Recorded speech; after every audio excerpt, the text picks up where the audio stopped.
Donc moi c'est Philippe Galpavonaro. Je suis actuellement sans emploi, dirons-nous, au sens de l'INSEE, mais quand même débordé, puisque j'anime en fait plusieurs réseaux et je suis assez engagé en ce moment, notamment dans la campagne municipale. Mais au niveau des réseaux, j'ai lancé il y a un peu plus d'un an un groupe sur Meetup autour de la collapsologie qui s'appelle Collapsologie et Résilience. Et un peu dans la foulée, un groupe Facebook, la Collapso Heureuse Lyon, parce qu'il y avait Auvergne-Rhône-Alpes, mais il n'y avait pas Lyon, pour organiser des rencontres en fait, pour que les gens apprennent un peu des choses sur ces sujets d'effondrement, de collapsologie, ne restent pas enfermés chez eux et puissent en parler sans se faire traiter de complotistes par leur famille notamment ou leurs autres amis. Et ça a plutôt bien marché, on a fait une quinzaine d'événements. Et à l'approche de l'été, du printemps, là, on a lancé un truc avec Lucie, une sorte de collectif citoyen, une pétition améliorée, qui s'appelle Lyonnaise en transition, qui, euh, qui veut faire en sorte que l'écologie et une écologie solidaire arrivent aux responsabilités, au pouvoir au niveau de la ville de Lyon et de la métropole de Lyon en mars 2020. Et pour ça, à ce moment-là, on pensait que le rassemblement de toutes les forces dès le premier tour était la meilleure façon de faire. On s'est aperçu par la suite que c'était peut-être pas forcément la meilleure façon de faire, et aussi euh, les acteurs en question politique n'étaient pas forcément prêts à s'allier dès le premier tour, mais on est assez serein sur le fait que l'écologie gagne en mars 2020. Donc, on agit plutôt sur l'éducation populaire à la politique et à l'écologie avec ce collectif désormais.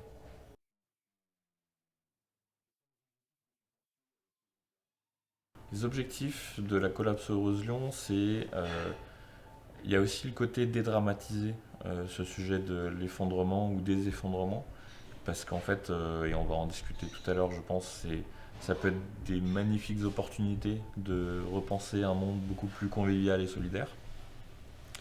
Et donc d'éviter de se mettre sur la tête des infos anxiogènes, vraiment des choses négatives, parce que en fait, c'est ce qui arrive un peu naturellement quand on parle de ces sujets-là. Et du coup, il y avait le côté, aller prendre un pas de côté justement, et voir que ça peut être des opportunités. Et faire se rencontrer les gens. Vraiment, moi je suis un créateur de liens en fait, je ne sais pas trop faire d'autres choses, je crois. Et à part mettre les gens en lien les uns avec les autres. Et, euh, et du coup, ça permet que chacun peut-être rencontre quelqu'un à qui il va avoir un projet entrepreneurial, associatif, voire créer des rencontres amicales ou amoureuses, sait-on jamais. Il y a un groupe Facebook Adopte un Collapso qui marche super bien. Et, euh, et en fait, c'est aussi quelque chose qui vient un peu de la, de la permaculture. C'est toute contrainte, tout événement peut être une opportunité pour évoluer en fait. Je me retrouve beaucoup dans cette façon de penser. Alors moi c'est Lucie Petitpré, j'ai 26 ans et donc là où les Lyonnais en transition représentent plus mon côté engagement politique sur l'écologie, j'ai une activité parallèle plus personnelle à côté qui est de développer la communauté des paumés sur Lyon. Et les paumés, qu'est-ce que c'est? C'est une communauté de personnes qui se posent plus de questions qu'elles n'a de réponses et plutôt de rester chacun chez soi avec ses propres questions, ses questionnements, ses peurs, ses incertitudes et ses doutes. On se rassemble pour en parler ensemble et pour déjà se sentir moins seul et se rendre compte qu'autour de nous il y a plein de gens qui se posent aussi des questions et qui ont aussi des doutes et des peurs par rapport à l'avenir. Et puis pourquoi pas aussi trouver des solutions ensemble. Il y a plusieurs thématiques qui sont abordées parce que forcément les gens peuvent se poser des questions sur plein de thèmes. Ça va de la confiance en soi, aux peurs du quotidien, à la quête de sens au travail, en passant par la théorie de l'effondrement et la collapsologie. Et du coup sur ce thème-là, j'ai notamment organisé un événement fin juin qui a rassemblé une petite centaine de personnes sur la collapsologie. Le but pour mon co-organisateur et moi-même, c'était de sensibiliser les gens à cette théorie pour ceux qui n'en avaient encore jamais entendu parler, de dédramatiser la situation, puisque c'est une question qui fait peur et qui peut des fois paraître déprimante. Donc ça s'appelait Paumé dans la fin d'un monde. On dit souvent c'est la fin du monde. Nous, on a voulu l'appeler la fin d'un monde, puisque voilà, il y a peut-être en effet un monde qui va disparaître, mais il y en a sûrement un autre derrière qui va surgir. Et puis en deuxième partie de soirée, on avait aussi proposé aux participants de réinventer la place Bellecour à Lyon, comment ils imaginaient la place Bellecour en 2050 pour qu'elle soit plus résiliente et plus durable. Donc souvent sur les apéros paumés, ce qu'on fait comme format, c'est qu'il y a une première partie inspiration avec des interventions de personnes qui sont liées à la thématique de la soirée, et la deuxième partie qui est plutôt se positionner soi-même par rapport au questionnement. Donc c'était le petit atelier que je disais qui travaillait plus les imaginaires. Et en première partie, on avait invité Vincent Mignereau, le directeur de l'association Adrastia, fondateur et président d'Adrastia, qui est un chercheur en sciences humaines et qui parle beaucoup de ces sujets de collapsologie. Et puis on avait aussi convié 2 couples de jeunes paumés aussi qui ont pris connaissance de cette théorie de l'effondrement et qui étaient là pour témoigner de la manière dont ils avaient vécu cette prise de connaissance, prise de conscience. Et puis ce qu'ils en faisaient aujourd'hui, il y avait un couple de BDistes qui fait une BD qui s'appelle Tout va bien, enfin ça peut aller. Donc voilà, eux, leur manière d'exprimer leurs craintes et leurs doutes, leurs questionnements par rapport à cette question-là, c'était de le retranscrire en BD. Et aussi un couple de jeunes réalisateurs grenoblois qui a travaillé sur un documentaire qui s'appelle Foutu pour Foutu, et qui donc ils ont fait un tour de France aussi pour aller chercher des interviews de gens qui se posent des questions sur ces sujets-là, que ce soit des spécialistes comme Arthur Keller ou bien des non-spécialistes et plus des monsieur et madame tout le monde qui ont lu le livre de Pablo Servigné et qui sont déprimés et qui voulaient en discuter à travers un documentaire. Ok, mais paumé quoi. Voilà.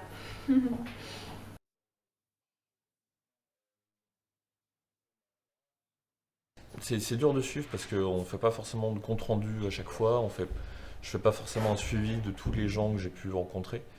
Mais je sais qu'il y a eu des gens qui se sont rencontrés comme ça, qui ont créé des liens et qui se sont revus par la suite. J'ai pas eu forcément la suite absolue, mais dans l'échange de bonnes pratiques, dans l'échange d'idées, dans l'échange de savoir aussi. De sources, de documents ouais, à aller consulter après. Carrément. Et dans une forme de prise de confiance en soi pour ensuite créer des choses. Il y a des gens qui sont venus à ces événements, qui se sont engagés par la suite avec Extinction Rebellion, avec Alternativa, avec des mouvements politiques actuellement pour les élections municipales. On sert aussi, je pense, de porte d'entrée pour une mise en action. D'accord. En ce qui me concerne, en ce qui concerne la collapse heureuse et les meet-up, il y a un peu de ça. Pour les paumés aussi, j'ai l'impression. Moi, c'est pareil. Enfin, vraiment, pour moi, il y a le double objectif de rassembler les gens pour se sentir moins seul, se sentir moins fou de penser comme ça.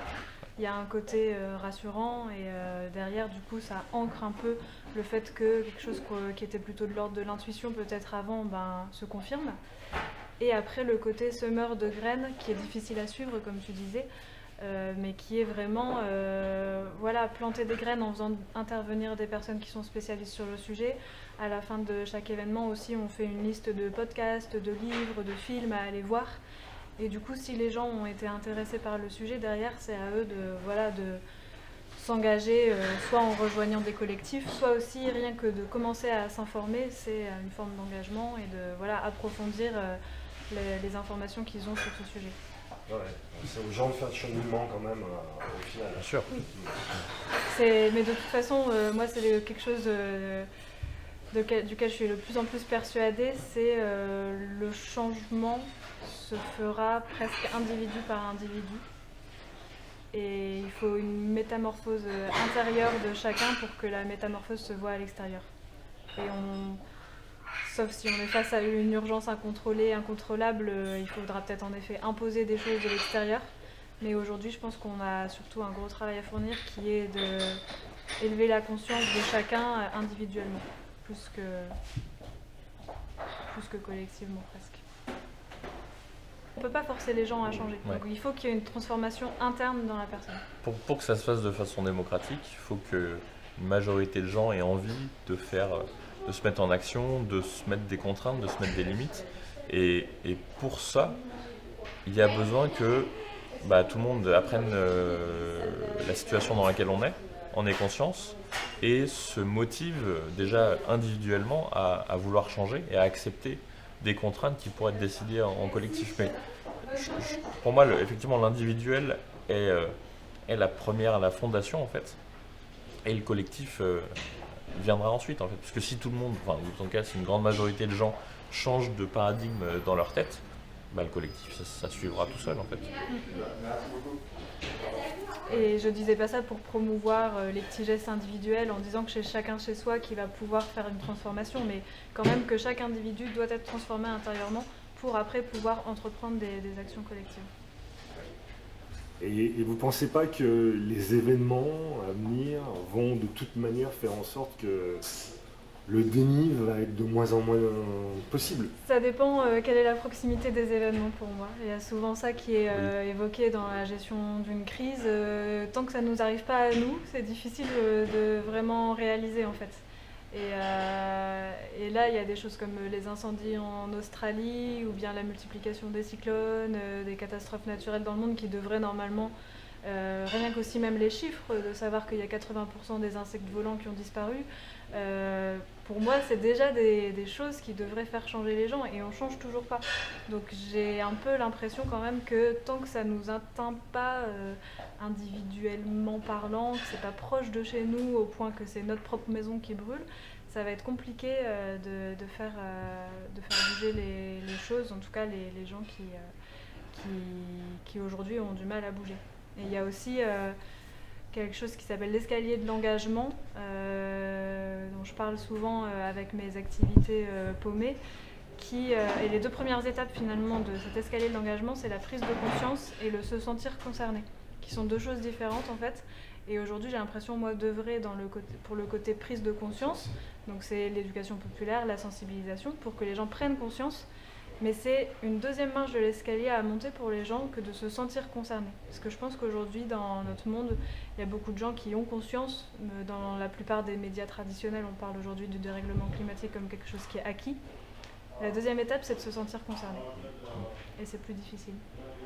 Et c'est ce qui est paradoxal en fait, c'est que au final, les catastrophes climatiques ou les crises sociales sont presque des alliés au changement, à la prise de conscience de l'urgence en fait. C'est ce qui nous fait du mal, peut nous aider à nous rendre compte qu'en fait, on est mal barré et il faut changer les choses au niveau politique et collectif pour que on ait moins souvent et surtout que ces gros problèmes ne s'amplifient pas. C'est un petit peu le côté paradoxal, mais effectivement, on aura peut-être besoin de se prendre plusieurs tempêtes, sécheresses, canicules sur la tronche pour qu'il y ait un vrai point de bascule à l'avenir.